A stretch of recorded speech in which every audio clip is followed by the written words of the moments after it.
ovako, da nema Dane, odnosno mog supruga, ja nikad ne bi kuhala.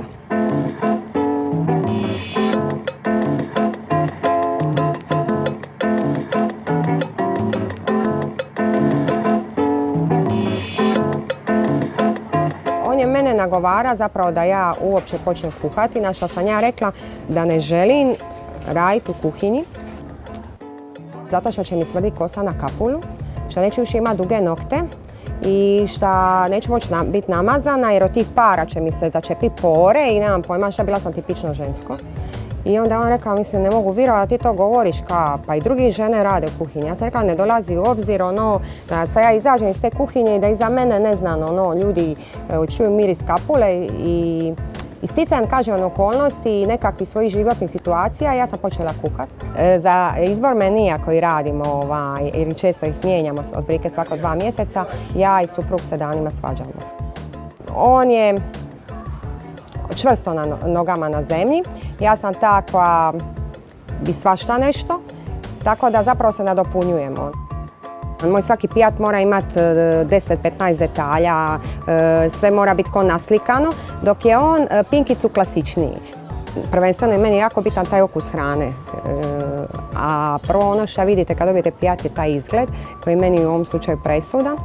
Tako da smo se tu podijelili, a ako ćete njega pitati, ja sam šef.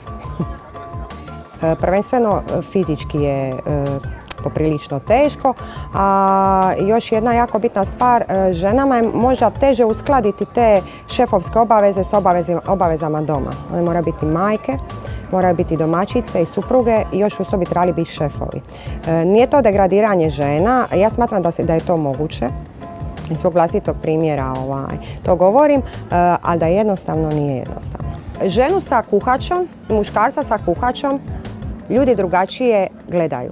Znači, sad može ovo zvuči seksistički ili nešto tako, ali žene kad vide muškarca za kuhačom u nekom televizijskom šovu, one, pošto kuhaju i same, one razmišljaju, ala kako je zgodan, pa pogledaj kuhare, a žena s kuhačom je nešto normalno. Znači, žena s kuhačom nije ništa wow, novo, jer je to ljudima sasvim normalno. Tako da mislim, što se tiče žena kuhara, muškaraca kuhara, da su mediji poprilično doprinijeli tom da muškarci, šefovi zauzmu pinkicu veće pozicije i da ih ima više trenutno u svijetu kuharstva nego žena. Postoje jednostavno muškarci koji su rođeni bez tog smisla za lijepo i njima je pijat, čak kad ga trebaju ponoviti identično onako kako ga mi radimo, ne znaju ga ponoviti jer nemaju to u sebi.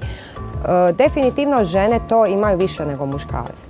Tako da u jednoj osobi naći da će iskuhati i servirati to i da pritom to jako dobro izgleda i jako dobrog okusa je vrlo teško. Nama je najbitniji domaći gost jer Zoru Bilu su stvorili domaći gosti. Dakle, stranci su nam samo nagrada na sve to, nekakva nadogradnja na naš posao. Mi uživamo raditi s domaćim gostima, iako kažem, najteži su, najviše komentiraju, najviše ti zamjeraju, najteže ih je zadovoljiti, ali u tom je uspjeh veći. Koliko god bilo teško, domaći gost je najzahvalniji gost, oni su vam odani. I koliko ih je god bilo teško pridobiti, mi uživamo raditi s njima i zato se veselimo zimi, jer zimi je 99% domaćih gostiju.